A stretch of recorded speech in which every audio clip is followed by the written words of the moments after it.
Hey, what's up, fans out there? Sitting down with GHD, of course, and the one and only Chuck Forsman. Chuck, can I ask what got you into comics? I think like the earliest memories I have are probably the Sunday funnies, reading Peanuts and Blondie. I read Blondie every day.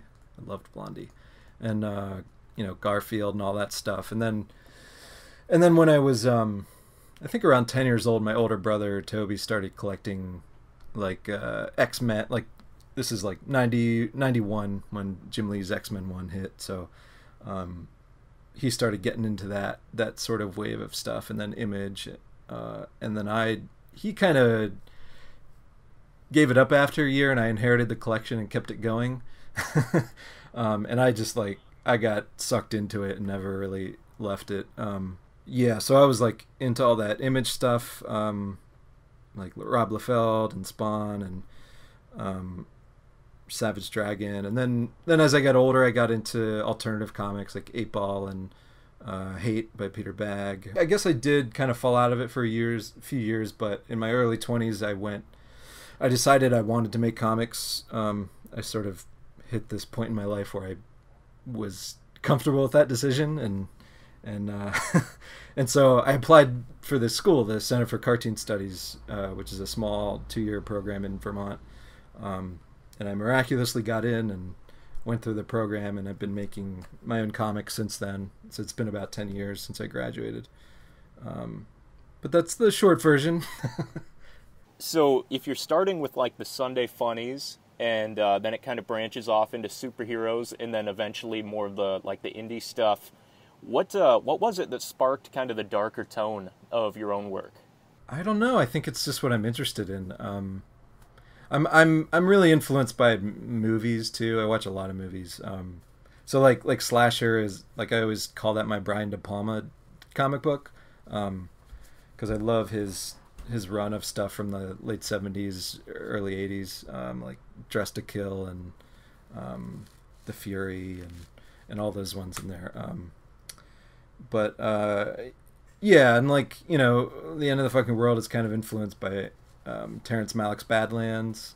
I don't know if you've ever seen that movie. It's which is kind of based on a real life case of Charles Starkweather, who him and his teenage girlfriend, this is like the late 50s or early 60s. They went on like a murderous road trip through the Midwest. And Badlands is loosely based on that, so it's sort of, there's a lineage there. Yeah, I don't know. Ever since I was little, I remember writing stories in English class, and a character would always die. Like, it's just like what I would go to. For better or worse, I make the comics that I'm interested in making. I've never been successful at trying to look at a market or whatever and like aim for an audience. Like, it's like there's none of that in the, like, my audience is like myself. Like, that's the only way I could do it, because otherwise I would be totally stifled and unable to finish anything, like worrying about if the right people are going to like it or whatever. So it's just the way I've figured out how to do it, and it's the way I'm doing it. So Can I ask a little bit about the Netflix adaptation? oh yeah, sure. So how does that happen? And can I take notes? Well, I'm sorry, I don't have any special secret sauce or any. It was basically like someone walked in off the street, handed me a lottery ticket, and the lottery ticket was a winner. Like, I wasn't looking to make it into a show. It was the guy who created the show, Jonathan Entwistle. He picked up the mini comics in a shop in London. I didn't even know the comics were being sold there. It was I was distributing it through John Porcellino, and I guess he got the books in the shop there. And this guy Jonathan emailed me out of the blue. This is like in 2012, saying he's made a few short films and he does commercial work, and he wanted to adapt it into something. And I was like cautious, because who knows, I'm sure this happens all the time. But it's a testament to him that the show got made, because he never gave up. We set it up at a bunch of different places, and it would fall apart, and it was going to be a movie and a web series and all this stuff. And he just like he never gave up on it, which is really, it's really a testament to his willpower to do that. How long was it in development? I mean, between us, I mean, it started in 2012, but it we shot, or they shot like a short 10-minute thing in 2014 or 15 that didn't end up getting picked up. But that was good because it was sort of a proof of concept of what the show would look like. So it was a long time, but once Clerkenwell, the production company, got on board, and then Channel 4 in England got on board, it really it went quick. It was once the wheels started going, they made it, it was like a 1-year turnaround, it felt like.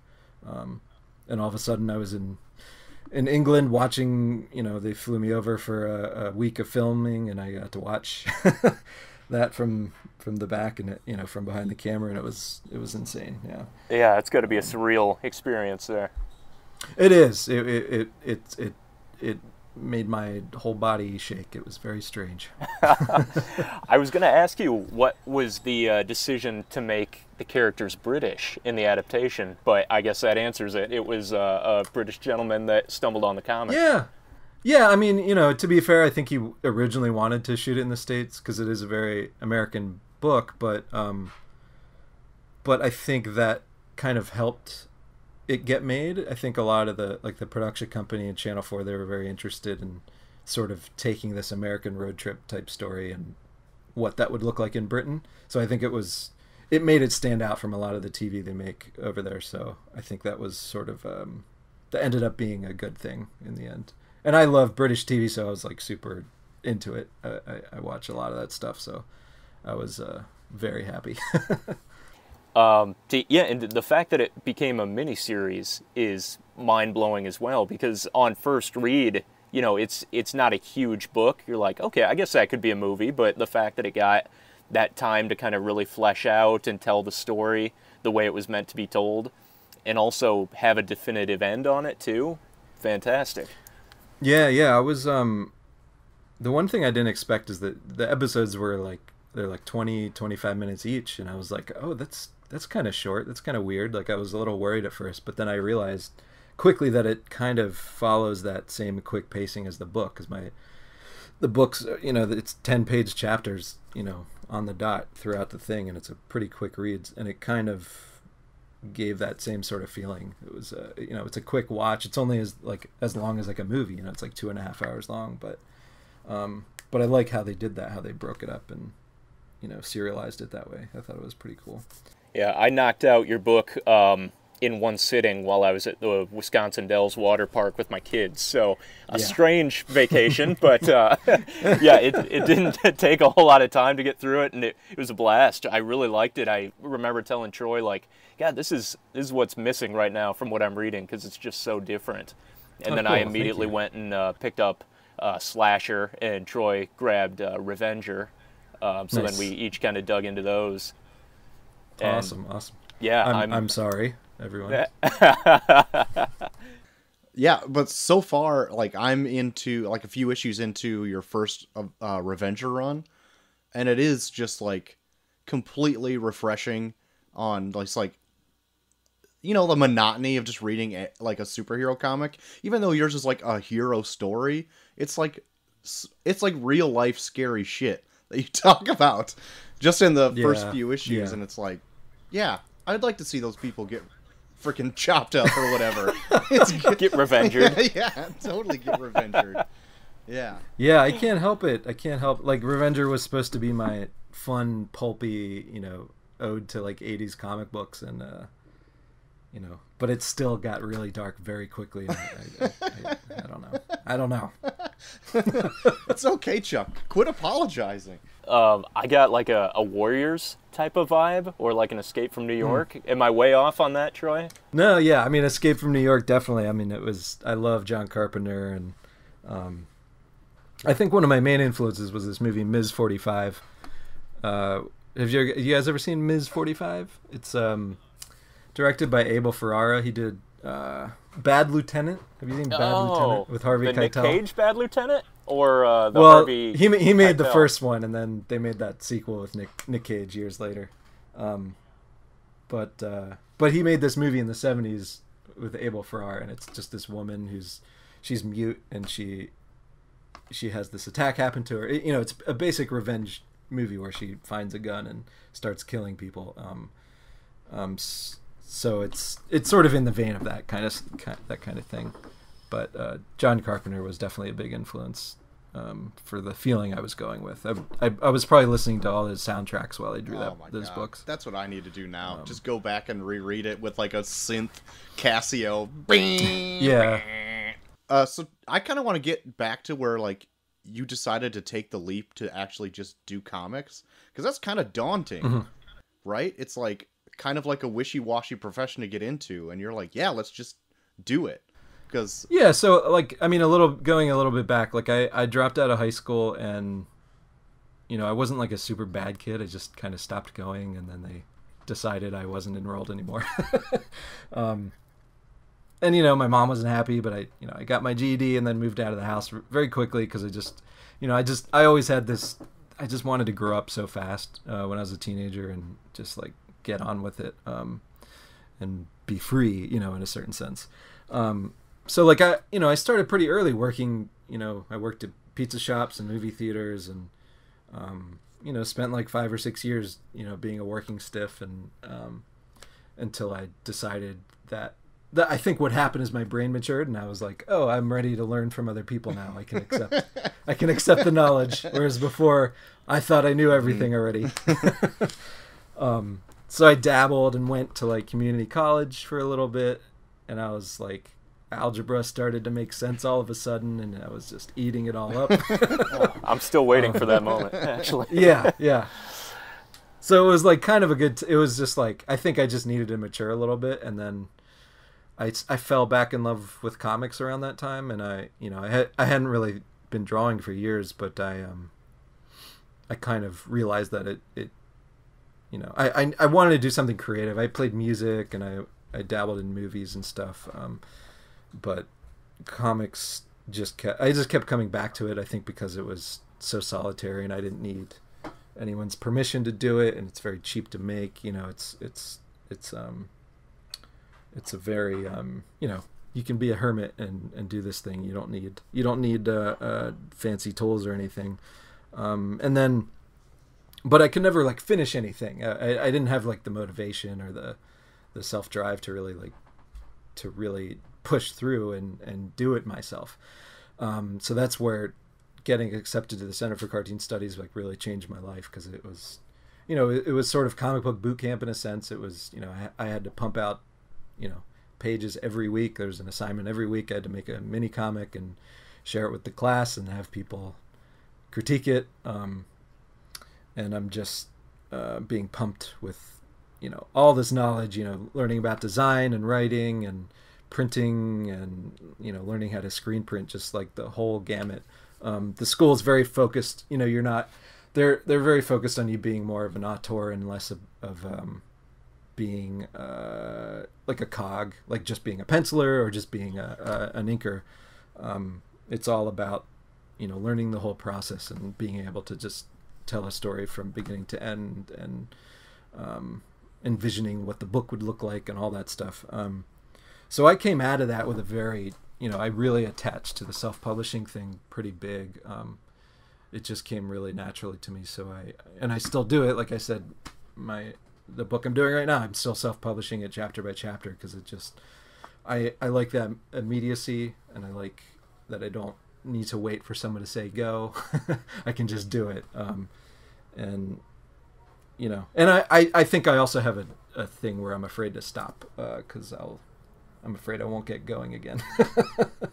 As you said, you've kind of mastered all the different mediums. I notice almost everything you've done has a very unique and different style from the other works that you've done.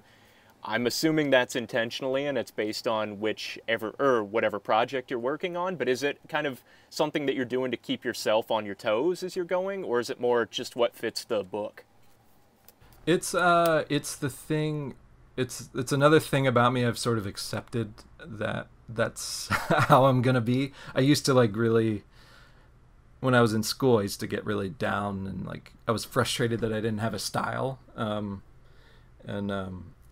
and people would give me advice, just keep working, your style will come. And that's true to a certain extent, but I think I also get bored really easily, and I love trying on new costumes in a sense. So I think I sort of learned to take that that want to draw in different ways and have it fit whatever story I'm telling. So instead of it being like wah wah wah, I don't have like a style that's recognizable. It's more like, this doesn't look like Jim Lee. Yeah. Well, yeah, not even that, but like, but Jim Lee, he draws this one, you can point at Jim Lee drawing out, from across the room, everyone knows what it looks like. And it, that's a huge strength, especially in comics, But I sort of accepted that I'm probably not gonna find my style per se. And I really enjoy mimicking other artists and I think the first time that happened, I did this thing years ago where I did this Peanuts inspired poster that was like, I took the movie Jaws and did scenes from the movie in Charles Schultz Peanuts style. And that was like, and it got like, a small sort of viral attention online. And that was like sort of my first taste. And I like was able to pay my rent because I, by selling posters of it. Oh, nice. And that was like, I think that might have been where I was starting to accept that I could, sort of, it wasn't necessarily ripping off other artists, but I was sort of, I could take influences from a bunch of different places and use it as a tool instead of it, me thinking of it as a bad thing. Right. Yeah. Yeah. Do you do any digital work, or is it all pen to paper? I do. Most of it is pen and paper, or brush and paper. Sometimes I'll do screen tones on the computer. Not always, but all my coloring's done on the computer. But I did a book with my friend Max, who's a Belgian cartoonist. We did this book, Hobo Mom, which is finally going to come out in English later this year. But we drew that. We collaborated on that. We did it all digitally because he was across the ocean, and it was just easier to work that way. So that was kind of interesting to pass files back and forth and work with another person. And it, when I look at I think it's the same thing for Max. When we look at it, it doesn't feel like either of us drew that book. Like it's like a third cartoonist. It's a very weird feeling. Because you're always working on new stuff, when you go back and look at your old stuff, do you have like that weird like artist resentment of like, ugh, like you see like every flaw in it? Or can you go back and revisit it and it's like, oh man, this is good? It depends on the day, but usually after I finish it, I like it for about 2 minutes and then I hate it. I hate it forever.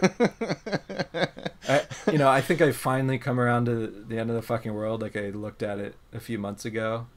Like, okay, so, I mean, to answer your question, I rarely look back at my work because I find it painful. But I looked at that book recently and I was like, oh, this is okay. I can see why people like this, which is very hard for me to admit, but really holds together. Yeah. It's not well, like right. I just stumbled across like me and Dave can dabble in a little bit of drawing ourselves, but like I just stumbled across some old artwork from myself, like from a few years ago, and I remember getting done with it. I'm like, oh man, this sucks. Yeah. But then seeing it years later, I'm like, you know what, this is okay. Totally. Like completely forgetting about it and then going back to it, you're like, I was on a roll here. Yeah. Well, I never finished it, but there it is. There's definitely I mean, getting a distance from something can really change your perspective. I mean, in an ideal world, I would finish a book and not look at it for a year and and then come back to it, look at it with fresh eyes and make adjustments before I even release it. But when you are working on a comic, do you script the entire thing out? Do you thumbnail it? Do you do like a full manuscript, or do you kind of just start drawing and see what happens? I've worked both ways, but for the most part, I have a rough outline that I'll either type out or write out in a notebook. The last 5 or 6 years, I do it sort of in chapters. So, I'll have my rough story outline, but I'll enable to I break that down into chapters or issues, and I'll thumbnail the whole issue in very tiny, like 1-inch pages with dialogue on the side and very rudimentary breakdowns of what's going to happen on the page, and then I guess that's where the magic happens. No, just kidding. No, but that part of it is the part that feels like making comics to me. That's many times my favorite part, is doing the thumbnails, because it's like it's the most immediate and quick way. It feels like how much what Stephen King probably feels when he's typing. It's like the act of creation. To me, that's the act of creation, because after that, then it's just making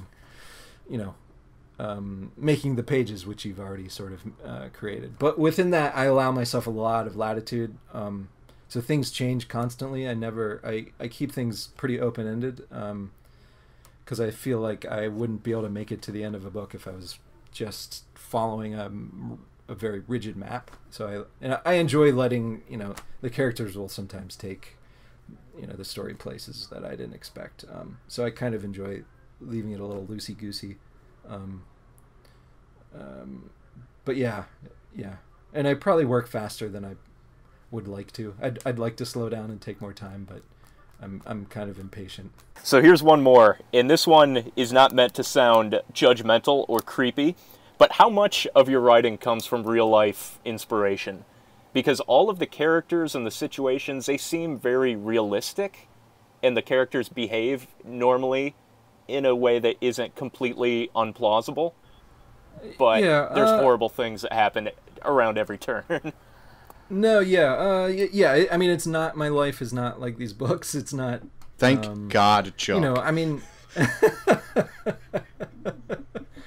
like the closest stuff to real life was like Slasher. That was partly inspired by like a real life case. I read this really long article about this woman who was, the Munchausen syndrome, where she was, telling her kid she was sick with cancer, and her kid, who was like 28 years old, but was acting and feeling like she was 15, and shaving her head so that she would look like she was going through chemo, and getting all these pills from the doctors to make her sick and all this stuff.